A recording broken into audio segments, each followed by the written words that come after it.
प्रथम वंदन गुरुदेव जी, तिल दियो नाम तत्सार। द्वितीय वंदन राम जी, जामे क्या भरम विकार। सुख विलास ग्रंथ है। सुख और विलास यानी आनंद। सुख और आनंद से कैसे रहे, उसके लिए क्या साधन,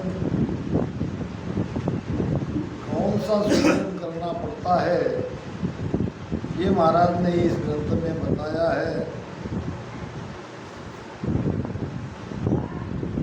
जीव जब दुख से सुख में आना चाहता है तो उसको सबसे पहले सद्गुरु के शरण में जाना पड़ेगा। प्रथम वंदन गुरुदेव जी, गुरुदेव को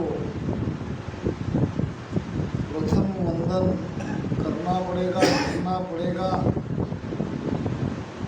क्योंकि गुरु से ही ये नामदान होता है। जिण दियो नाम तत्सार। जो ब्रह्म का नाम है, जो सार नाम है, वो नाम गुरुदेव से मिलता है। और ये नाम का ही पराक्रम है कि आगे हम और सुख और आनंद में पहुंच जाते हैं। इसलिए गुरु को प्रथम वंदन।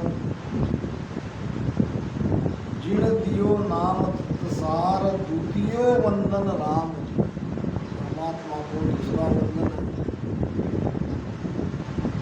क्योंकि जिन मेट्या भ्रम विकार, जब परमात्मा का शब्द घट में प्रकटता है तो हमारे सारे भ्रम, हमारे सारे विकार मिट जाते हैं। तृतीय वंदन सब संत। ऐसे भजन करने वाले सभी संतों को महाराज कहते हैं कि मेरा तीसरा वंदन है। और ऐसे अनंत कोटि संत है, सभी को मेरा वंदन। जिनके पदरज परसता हंस उतर जावे पार। उनके पद की रज नाम धूल, अगर वो पद की रज यानी उनके मुख से निकला हुआ ज्ञान भी हमें मिल जाए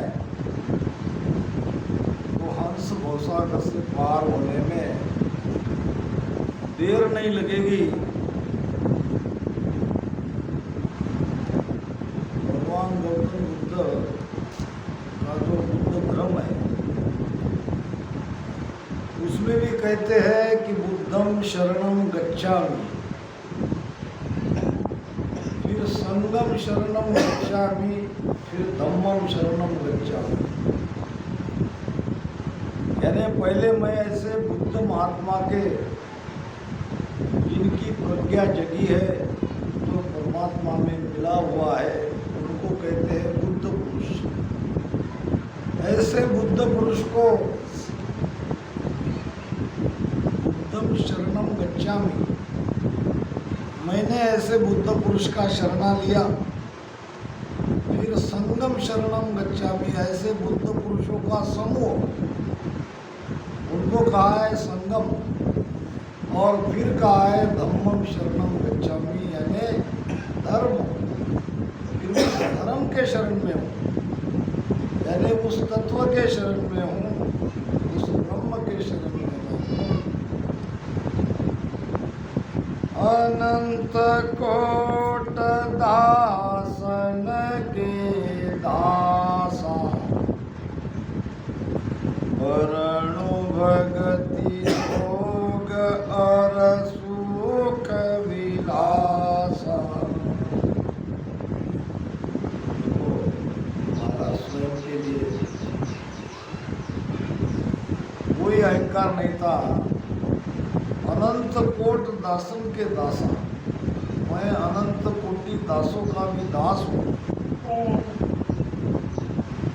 और और वर्णु भक्ति योग, ये भक्ति योग का मैं वर्णन कर रहा हूँ।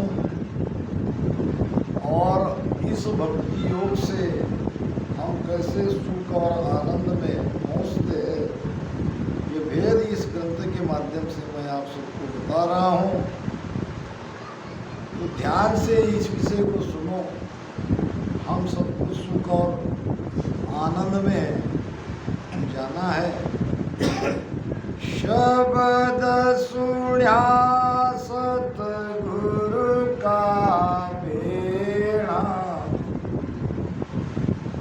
देखा सकल आपका नेड़ा। शब्द सुन्या सतगुरु का बेड़ा, बेड़ा यानी क्या? सदगुरु के मुख से वो राम शब्द मैंने सुना और देखा सकल आपका नैना, यानी उस शब्द के जगने से भीतर में जो पर्चे दिखाई देते हैं, उस पर्चे को मैंने मेरे सूरत रूपी नेत्र से देखा। गुरु मुख से शब्द सुना, अब उसका रटन किया। रटन करते करते शब्द जगा और शब्द के जो भीतर में पर्चे जो दिखाई दिए, वो मैंने सूरत रूपी नेत्र से देखा। देखी कही सुनी नहीं मानूं, सतगुरु शब्द सकल घट जानूं। देखी कहूँ, यानी जो मैंने देखा वही कहूँगा। देखी कहूँ, देखी कहीं सुनी नहीं मानूं। सुना सुनाया ज्ञान न मैं मानता हूँ, न मैं कहता हूँ। जो भी मैंने कहा है अपने अनुभव से, जो भी मैंने देखा, जो भी मैंने जाना समझा, वही मैंने कहा।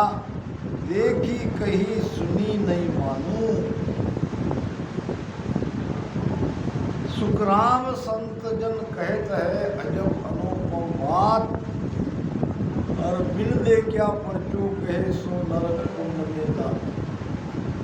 जिसने देखा नहीं, सुना सुनाया, पढ़ा पढ़ाया, रटा रटाया, वही कहने लगे तो क्या होगा? नरक कुंड में जाएंगे, यानी संसार के उस नरकीय दुख में वापस जाएंगे।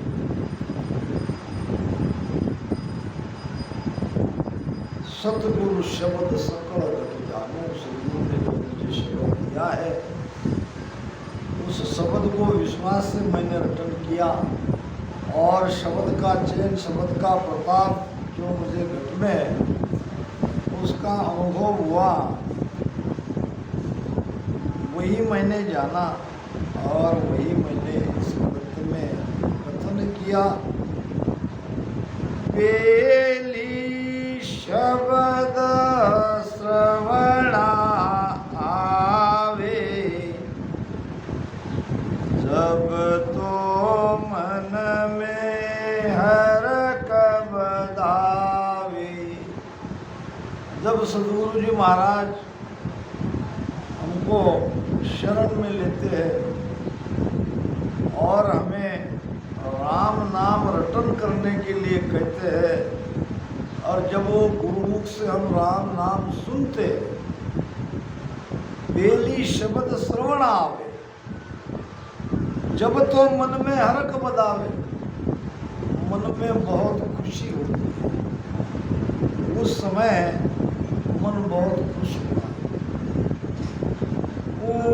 उठत बैठत सास उसासा, रसना राम रटोनी सभासा। अब सांस क्या है और उसास क्या है? यही महाराज ने बताया है। उठत, जो उठता है वो श्वास और बैठता है वो उश्वास। उठत बैठत, जिसमें पेट अंदर जाता है, छाती फूलती है, वो श्वास। जो ऊपर उठता है वो श्वास और नीचे बैठता है वो श्वास।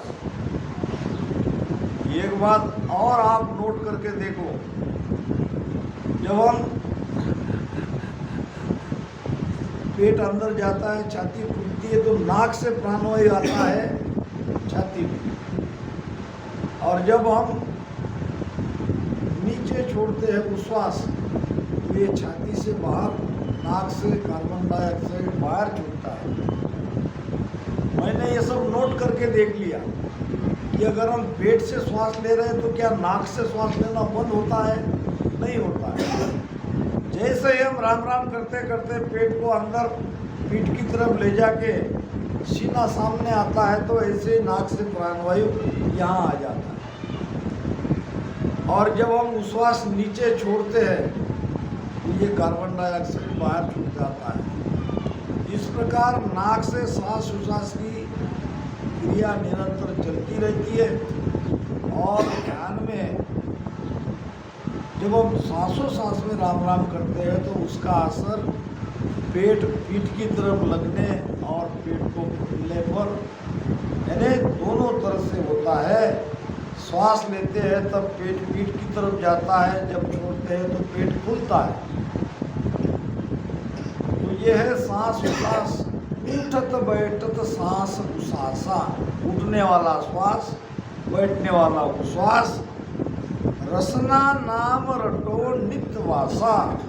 आप सबके लिए महाराज कह रहे, जो भी महाराज के इस धारा में आए हैं, सबको उठती और बैठती श्वास में रात दिन राम राम रटन करते रहना है।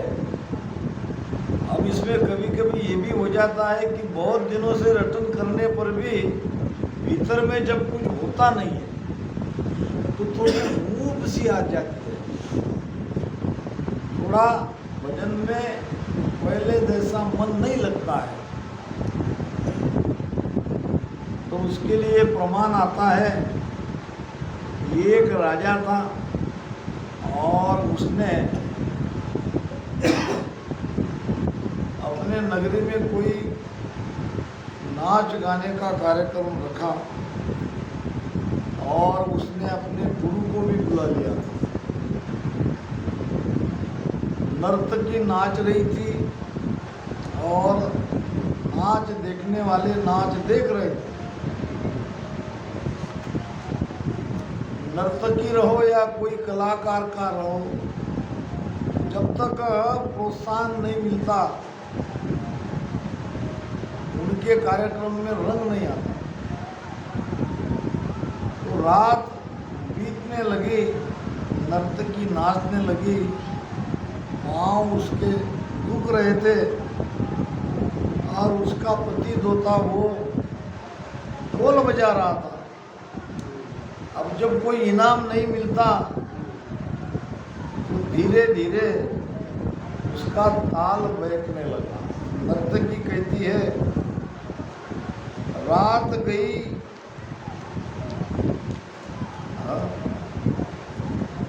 बहुत गई थोड़ी रही, और थोड़ी ही अब जाए। नटनी कहे सुन नटवा रंग में भंग न हो। यानी अब रात तो बहुत कुछ चली गई, अब थोड़ी बहुत बाकी है, तो थोड़ी बहुत के लिए तुम ऐसे ढीला बजाकर रंग में भंग क्यों कर रहे हो? बहुत गई थोड़ी रही, थोड़ी भी अब जाए। ऐसा कहते ही राजा का जो गुरु था उसने अपनी शाल नर्तकी की तरफ फेंक दिया, खुश हो के इनाम के तौर पर। राजा का बेटा था,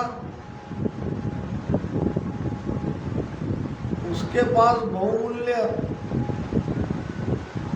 गले की चेन थी और उसने वो गले की चेन निकाल के नर्तकी की तरफ फेंक दिया।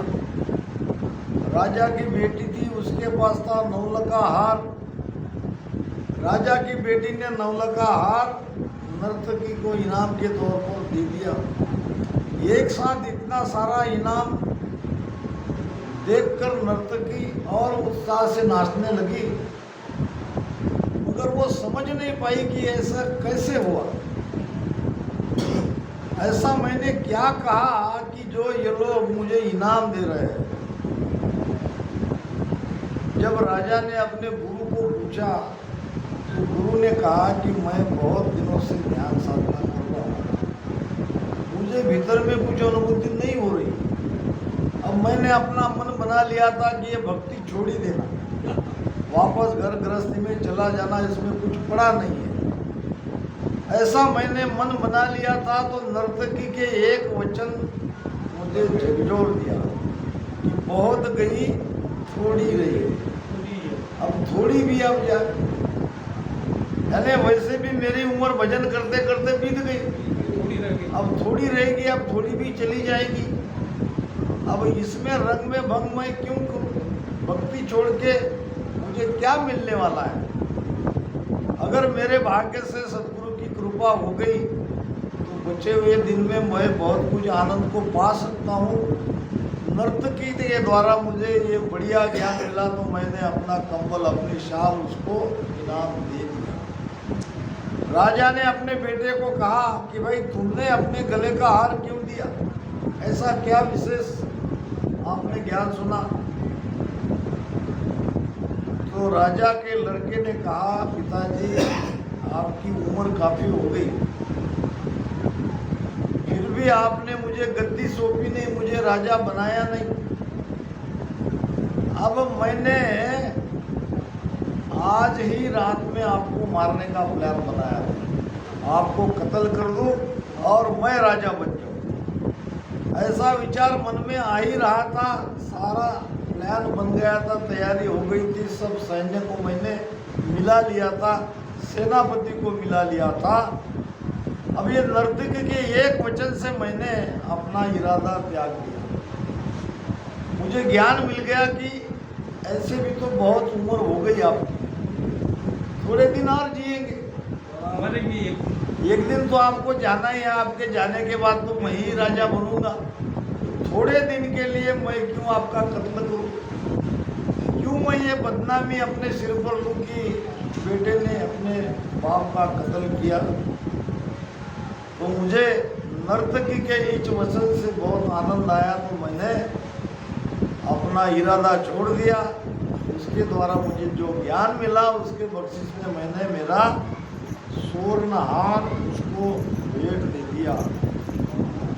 अब फिर अपनी बेटी को कहा तो बेटी कहने लगी, पिताजी मेरी शादी की उम्र हो गई, फिर भी आपने आंख उगाड़ कर मेरी तरफ नहीं देखा। अब मैंने कल मन बना लिया था कि आपका एक नौकर था जो घोड़ों की सेवा करता था, अब उस नौकर के साथ मैंने भाग जाने का इरादा बना लिया। मगर ये नर्तकी के एक वचन से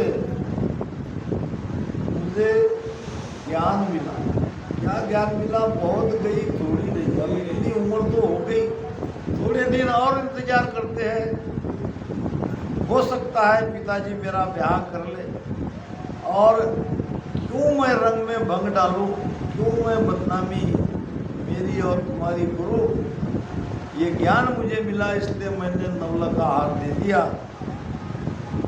राजा को बहुत आनंद आया। फिर नर्तकी सोचने लगी, मेरे ज्ञान से इन तीनों लोगों को इतना लाभ मिला तो मुझे कुछ नहीं मिला, क्या मैं केवल कहते ही रह जाऊंगी? उसने भी परमात्मा को प्रार्थना करी। परमात्मा को प्रार्थना करने से उसके अंदर वैराग आ गया और वो अपना नाच गाना छोड़कर भजन में लग गई। राजा को भी वैराग आ गया। राजा ने भी अपने गुरु के पास जाने का इरादा बना लिया। जाते जाते अपने बेटे को अपनी गद्दी सौंप दी, उसको राजा बना दिया और बेटी को कहा, यहाँ इस सभा में कई राज के राजपुत्र आए हैं, आपको जो पसंद है उसके गले में वरमाला डाल दो आज ही और शादी कर लो। कहने का मतलब रात दिन राम नाम रटन करते रहो, ये मत सोचो कि हमको भीतर में कुछ हो नहीं रहा है, भीतर में हो रहा है, मगर वो पता जब चलेगा तब आप आनंद से भर जाओगे। कोई करनी, कोई चीज, कोई काम बेकार नहीं जाता। मोहम्मद घोरी हिंदुस्तान का बादशाह था। जब वो बादशाह नहीं बना था, युद्ध में उसे 17 बार पराभूत होना पड़ा। 17 बार उसको पृथ्वीराज चौहान ने कैद में डाल दिया, मगर वो निराश नहीं हुआ। अब एक दिन बैठा बैठा वो सोच रहा था कि अब हिंदुस्तान को जीतना मेरे बस की बात नहीं है। ऐसे बैठा बैठा कैद में एक चींटी ऊपर दीवार पे चढ़ रही थी। उसने देखा चींटी ऊपर जा रही थी और नीचे गिर रही थी, ऊपर जा रही थी, नीचे गिर रही थी। चींटी से उसे ज्ञान मिला कि चींटी के सामने कोई लक्षण नहीं है, फिर भी दीवार के ऊपर चढ़ती है, गिर जाती है, फिर संभल कर चढ़ती है, फिर गिर जाती है। एक चींटी जिसके सामने कोई लक्षण नहीं है, वो ऊपर चढ़ती है, फिर भी गिरने के बाद भी निराश नहीं होती, हौसला और लाकर चढ़ती है। तो मेरे पास तो उद्देश्य है, अगर अब की बार मैं चढ़ाई करके युद्ध जीत गया तो बादशाह बनूंगा, हार गया तो हार गया, तो मैं क्यों निराश हूँ। वापस कैद से जब छोड़ा गया, एक एक सैन्य को उसने जुटाया और सारी तैयारी करी और पूरी तैयारी करके हिंदुस्तान पे चढ़ाई करी, हरा दिया और स्वयं बादशाह बन गया। कहने का मतलब जीवन में असफल होने पर आप निराश नहीं होना चाहिए। असफलता ये सफलता की पहली सीढ़ी है। किसी भी काम में, किसी भी क्षेत्र में आप असफल होते हो तो आपको एक अनुभव तो आपके पास आ ही जाता है। दोबारा उठ के खड़ा होना चाहिए। चलते चलते गिरना दोष नहीं, गिरकर अगर आप उठते नहीं हो तो दोषी कहलाओगे। गिरे हुए नहीं रहना है। तो राम नाम का भजन इसी प्रकार का है, इसमें जल्दी अनुभव नहीं आता। जल्दी अनुभव नहीं आने से निराश होने की आवश्यकता नहीं है। करते रहो, करते रहो, करते रहो। धीरे धीरे धीरे रे मना, धीरे सब कुछ होए। माली सींचे 100 गड़ा, ऋतु आए। माली अगर कहेगा कि मैंने बाग बगीचा अभी लगाया है, पानी दे रहा हूँ, अब 100 घड़ा भी पानी वो देगा तो क्या बिना ऋतु के फल फूलेगा बगीचा? समय आएगा तभी फूलेगा, समय आएगा तभी। महाराज कहते हैं कि जा दिन तिथि लिखी केवल की, तामे कसरन कोई। चूको मति सत कर मानो, ते आनंद पद चाहो। डाकर पड़ो जगत को चाड़र, तो गट पर चिढ़ा। जगत को छोड़कर भक्ति में कूद जाओ और फिर देखो घट पर्चा होता कि नहीं। महाराज फरमा रहे हैं अब भजन कैसे करना है। प्रारंभ में बड़े ध्यान से सुना। नीरत ने नटरावत नासा, सूरत पकड़ तोलत है सासा। ध्यान कर रहे हैं, ध्यान में हमको कुछ भी अनुभव नहीं हो रहा है, न शब्द का पता चल रहा है, न किस स्थान पे हमारा ध्यान है, घबराने की आवश्यकता नहीं। महाराज ने जैसा कहा है वैसा करके देखो। नीरत नैन, नैन नाम नीरत रूपी दृष्टि, हमारी निरति, हमारी दृष्टि, हमारी क्या कहते उसको, सूरत, हमारा ध्यान यहाँ ठहराओ। नीरत नैन ठहरावत नासा। एक संत ने कहा है जिनका नाम था प्रेमदास महाराज, उनकी वाणी में वचन है, नासाग्रे दृष्टि धरो, जांगन पर दोई कर। जांग है कि नहीं? नासाग्रे दृष्टि धरो, जांगन पर दोई कर, ठुड़ी लगाओ ही ये ठुड़ी है, इसको लगाओ यहाँ, ठुड़ी लगाओ हियेसु मुक्सु रामुचा।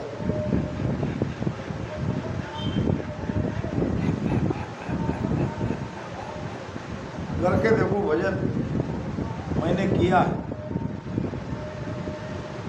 संतों के वचन जो है वो सचमुच विलक्षण अनुभव के वचन है, अद्भुत वचन है। ये केवल सुनने के लिए नहीं है, वो हमको आचरण में लाने के लिए है। अगर अभी तक कुछ नहीं हुआ है तो यहाँ पे ध्यान लगा के देखो, ये दाढ़ी को यहाँ छाती से चिपकाओ, पीठ को सीधी रखो, दोनों पंजे दोनों जागों पर रखो और राम राम करते रहो। नीरत नैन ठहरावत नासा, सूरत पकड़ तोलत है सासा। सुरती सासा को तोलेगी, तोलेगी यानी कहाँ से सासा उठती है, कहाँ तक जाती है और वापस कहाँ जाती है, इस पर ध्यान लगेगा। आपका ध्यान लगना ही सुरती का श्वासों को तोलना कहा है। तोलना यानी श्वास की तरफ देखते रहना। हम श्वास की तरफ नहीं देखते, ये बड़ी गलती करते हैं। राम राम रटन करते हैं, दोनों श्वास में करते हैं, मगर हमारे ध्यान को, हमारी सुरती को, हमारे मन को श्वासा में नहीं लगाते।